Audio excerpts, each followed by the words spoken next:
नमस्कार दोस्तों, मैं कुंदन शर्मा एक बार फिर से आपका कुंदन जी चैनल पे स्वागत करता हूं। हमने एक सीरीज लेकर के आया है मॉडर्न हिस्ट्री का, जो आपको पिछले क्लास में भी मिला था एमसीक्यू के फॉर्म में। और उसमें आपको कांग्रेस के स्थापना से पूर्व की राजनीतिक संस्थाओं के बारे में बहुत सारा क्वेश्चन आया था। तो बीच में हमने सोचा कि कांग्रेस से पूर्व जितनी भी राजनीतिक संस्थाएं हैं उसके बारे में मैं एक वीडियो बना दूं, और मैं वो वीडियो बनाया भी, जो आप लोग को मिल गया होगा। कांग्रेस से पूर्व की राजनीतिक संस्थाएं जो बंगाल में स्थापित की गई थी, मद्रास में की गई, उसके बाद बंबई में की गई, और फिर आपका लंदन में भी किया गया था।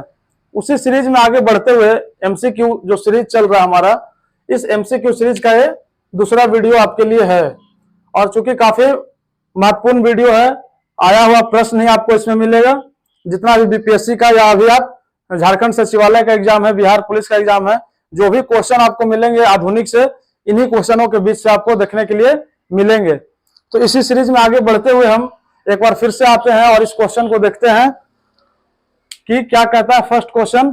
पहला क्वेश्चन आपका, और ये चैप्टर है भारत का स्वतंत्रता संघर्ष। क्योंकि आपको पहले भी बता चुके हैं कि ये जो चैप्टर है मॉडर्न हिस्ट्री का, सबसे ज्यादा अगर प्रश्न कहीं से आता है तो इसी चैप्टर से आता है, भारत के स्वतंत्रता संघर्ष से। क्योंकि सारे घटनाएं इसी काल में, इसी समय में हुई थी। तो आइए इस चैप्टर का पहला क्वेश्चन हम लोग देखते हैं नेक्स्ट वीडियो का। कांग्रेस के किस अधिवेशन में पहली बार वंदे मातरम गाया गया? बहुत बार का पूछा हुआ सवाल है कि कांग्रेस के किस अधिवेशन में पहली बार वंदे मातरम गाया गया था। तो ये वंदे मातरम जो है 1896 ईस्वी का कलकत्ता अधिवेशन है। 1896 ईस्वी का कलकत्ता अधिवेशन में गाया गया, ध्यान रखिएगा। इस जब दूसरे क्वेश्चन में हम लोग आते हैं कि कांग्रेस के किस अधिवेशन में पहली बार जनगण मन गाया गया, तो आपको ध्यान रखना कि अभी कलकत्ता, दोनों कलकत्ता में जन गण मन और वंदे मातरम दोनों जो गाया गया है वो दोनों आपका कलकत्ता के अधिवेशन में है, लेकिन समय का अंतर है, दोनों हम लोग को याद रखना है। ये आपका 1896 का जो कांग्रेस का अधिवेशन हुआ था उसमें, और ये 1911 के अधिवेशन में, 1896 और 1911 के अधिवेशन में। तो ध्यान रखिएगा, वंदे मातरम इससे पहले गाया गया 1896 ईस्वी में कलकत्ता अधिवेशन में, और ये भी 1911 में कलकत्ता में ही गाया गया था। चलिए आगे बढ़ते हैं तीसरे क्वेश्चन की तरफ हम लोग। तो कांग्रेस को डफरिन के दिमाग की उपज किस विद्वान ने कहा था? कांग्रेस को डफरिन के दिमाग की उपज किसने कहा था? यानी कि कांग्रेस का जो स्थापना हुआ है वो किसका देन है? डफरिन का है, उसी का दिमाग का ये उपज है। और इसे कहा था हमारे लाला लाजपत राय जी ने। किसने कहा था? लाला लाजपत राय ने, जिनकी मृत्यु हो गई थी लाठी से लगने के बाद कुछ समय के बाद। किसमें? आपका जो 27 में आया था।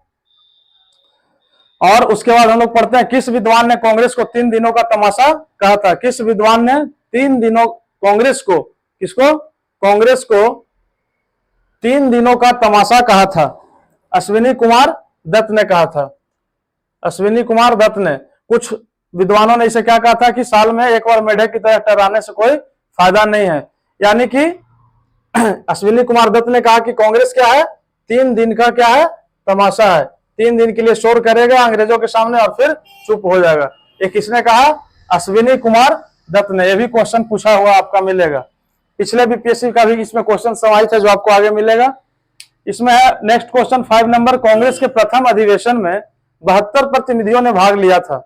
कांग्रेस के प्रथम अधिवेशन में कितने प्रतिनिधियों ने भाग लिया था? 72 प्रतिनिधियों में। उसमें पूछता है कि सबसे ज्यादा किस प्रेसिडेंसी से भाग लेने वाले लोग थे? कौन से प्रेसिडेंसी में सबसे ज्यादा लोग आए थे इसमें? तो बॉम्बे प्रेसिडेंसी में से आए थे। इसमें सबसे ज्यादा किस प्रेसिडेंसी से सबसे अधिक प्रतिनिधि थे? तो बॉम्बे प्रेसिडेंसी से थे। और संख्या अगर आपको पूछता है तो कितना हो जाएगा? 38 हो जाएगा। कितना? 38। 72 में आपके 38 जो है वो सिर्फ बॉम्बे प्रेसिडेंसी से प्रतिनिधि आए थे। चलिए नेक्स्ट क्वेश्चन बढ़ते हैं 6 नंबर। कांग्रेस का प्रथम अधिवेशन जो गांव में हुआ था, ये भी क्वेश्चन आपको कहीं ना कहीं सेट में दिख जाएगा। कांग्रेस का प्रथम अधिवेशन जो गांव में हुआ था, और वो कहां था? हुआ था आपका फैजपुर अधिवेशन हुआ था। कहां? फैजपुर अधिवेशन। और समय है इसका 1937 ईस्वी में हुआ था। कांग्रेस का एकमात्र अधिवेशन था जो गांव में हुआ था, प्रथम अधिवेशन था जो गांव में हुआ था। कौन सा?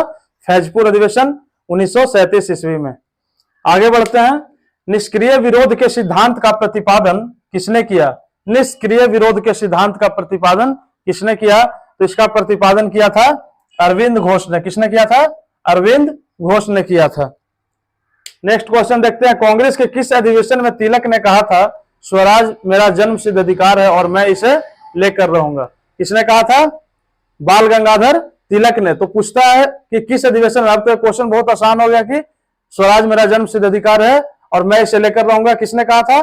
बाल गंगाधर तिलक ने। पहले पूछा करता था, लेकिन अब पूछेगा कि किस अधिवेशन में ऐसा उन्होंने बोला था। तो ये बोला था उन्होंने लखनऊ अधिवेशन में, जो 1916 में हुआ था।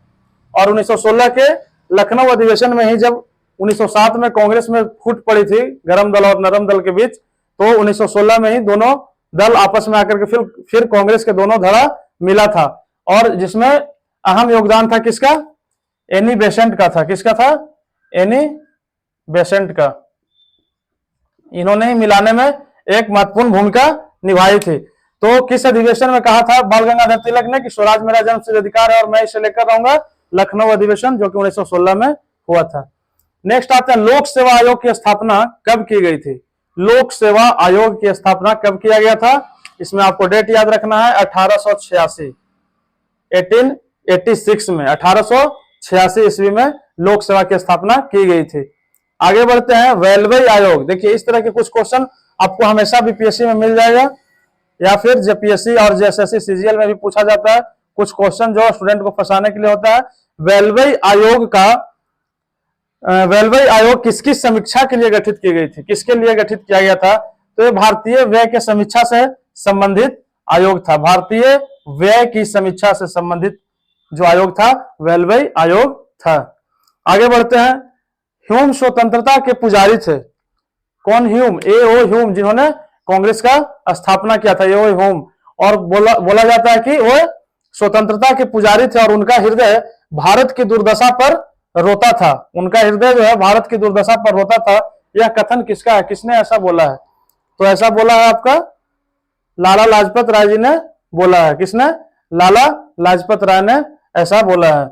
नेक्स्ट बढ़ते हैं 12वें क्वेश्चन की ओर। तो लंदन में 1888 ईस्वी में British committee of Indian national Congress की अध्यक्षता किसने की थी?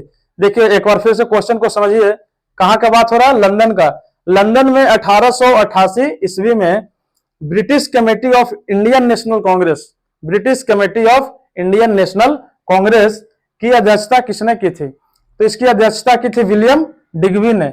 विलियम डिग्बी ने इसकी अध्यक्षता की थी। नेक्स्ट बढ़ते हैं, सेकंड लास्ट क्वेश्चन है आपका, बंगाल विभाजन एक बेहद निर्मम भूल है। बंगाल विभाजन एक, जब बंगाल का विभाजन हुआ तो बोला गया कि बंगाल विभाजन एक निर्मम भूल है। किसने बोला था? गोपाल कृष्ण गोखले ने। इस तरह के क्वेश्चन को जरूर याद रखिएगा, एग्जाम में सीधा इस तरह के प्रश्न कभी कभी मिल जाते हैं। क्योंकि इससे आगे का जो प्रश्न हम लोग पढ़ेंगे तो बीपीएससी में आया हुआ क्वेश्चन है, ठीक इसी से रिलेटेड। बोलता है कि बंगाल विभाजन एक बेहद निर्मम क्या है? भूल है। किसने कहा था? गोपाल कृष्ण गोखले ने। और ठीक इसी प्रकार का प्रश्न पूछा गया था कि बंगाल विभाजन हमारे ऊपर एक वज्र की तरह गिरा है। बंगाल विभाजन हमारे ऊपर एक वज्र की तरह गिरा है। किसने बोला था? एक क्वेश्चन पूछा हुआ है। ये बोला था आपका सुरेंद्रनाथ बनर्जी ने। किसने बोला था? सुरेंद्रनाथ बनर्जी ने। तो आज के सेशन में हमने इन 14 प्रश्नों को जो भारत के स्वतंत्रता संघर्ष से रिलेटेड है इसको कंप्लीट किया। इसी तरह से रेगुलर आपको ये वीडियो एमसीक्यू के फॉर्म में, एमसीक्यू सीरीज जो चल रहा है आपका अभी लगभग 30 से 40 दिन एग्जाम में बचा हुआ है, तो रेगुलर ये कंटिन्यू रहेगा। और हो सकता है कि 2 वीडियो 3 वीडियो जैसे समय थोड़ा अधिक मिलने लगेगा, मैं इस पर अधिक मेहनत करूंगा और 2 से 3 वीडियो आपको डेली लेकर आऊंगा। अभी चूंकि 1-2 दिन और एक वीडियो चलेगा। तो आज हम इस क्लास को यहीं पे समाप्त करते हैं। मिलते हैं आपसे अगले क्लास में। आज के लिए इतना ही, ठीक है, धन्यवाद।